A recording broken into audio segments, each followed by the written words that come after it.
আমার কাজ হচ্ছে মডেলিং করা, ফটোশ্যুট করা। Politics is not my job. Miss universe Thailand 2025 আমি গ্র্যান্ড ফিনালের হচ্ছে জাজ হিসেবে ছিলাম। জাস্ট এন্ট্রি করি, তারপর ট্যাগলাইনটা ইউজ করে যে উই আর মডেল। শুরুতেই চ্যানেলেতে আপনাকে স্বাগতম। আপনার জার্নিটা 2024 mister universe second runners up দিয়ে। আমরা একটু ওই জার্নিটা জানতে চাই, মানে শুরুর দিকে একদম এই প্রফেশনে আসা, এই সেকেন্ড রানার্স আপ হওয়া, ওই গল্পটা একটু জানতে চাই। Thank you so much first of all. খুব ভালো লাগছে এসে, বিকজ হচ্ছে Channel i is kind of family. আর আমার বিগিনিং থেকে হচ্ছে চ্যানেলাই আমাকে অনেক বেশি সাপোর্ট করেছে, দিস ইজ ভেরি ট্রু।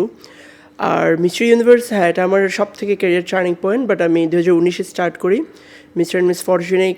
ওইটাতেও আমি সেকেন্ড রানার আপ ছিলাম বাংলাদেশে, বাট ওয়ার্ল্ড ওয়াইড যেহেতু mister universe like biggest platform, এখানে ওয়ার্ল্ডের মধ্যে আমি সেকেন্ড রানার্স আপ হই। সো এটা আমি মনে করি না এটা বাংলাদেশের জন্য একটা বড় achievement, because of that was our first achievement. কারণ এর আগে আমরা কখনো কোনো পজিশন পাইনি বাংলাদেশে বিউটি প্রেজেন্টে।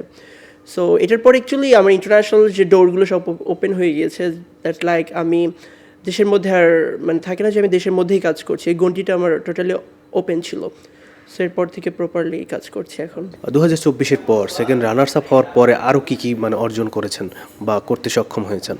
অনেকগুলো কাজ আছে, তার মধ্যে যদি আমি স্পেসিফিক বলি, তার মধ্যে মিস ইউনিভার্স থাইল্যান্ড 2025-এ আমি গ্র্যান্ড ফিনালের হচ্ছে জাজ হিসেবে ছিলাম, গ্র্যান্ড ফিনালের জাজ।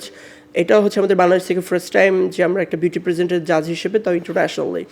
তারপরেও আমি অনেকগুলো ব্র্যান্ডের সাথে কাজ করেছি, বাট মোস্টলি হচ্ছে আমি ইউএসের দুইটা brand, rapid can, sky forest, ওদের ব্র্যান্ড অ্যাম্বাসেডর হিসেবে এখনও আছি নিযুক্ত।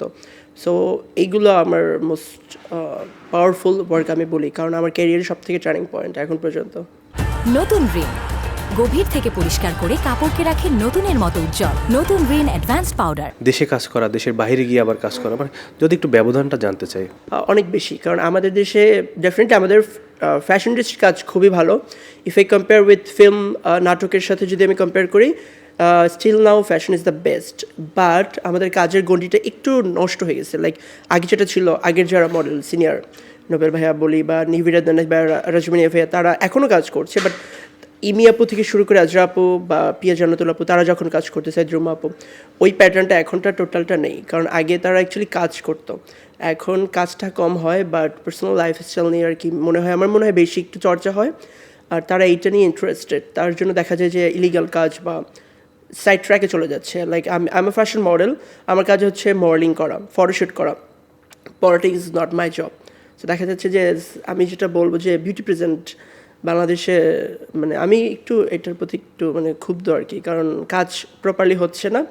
দেশের আর দেশের বাইরের মধ্যে অনেক তফাৎ হচ্ছে।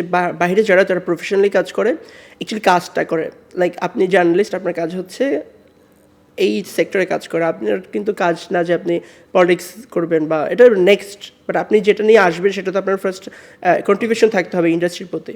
সো আমরা এটা ভুলে যাই, আমরা জাস্ট এন্ট্রি করি, তারপর ট্যাগলাইনটা ইউজ করে যে উই আর মডেল, দেন আমরা আমাদের মতো চলি।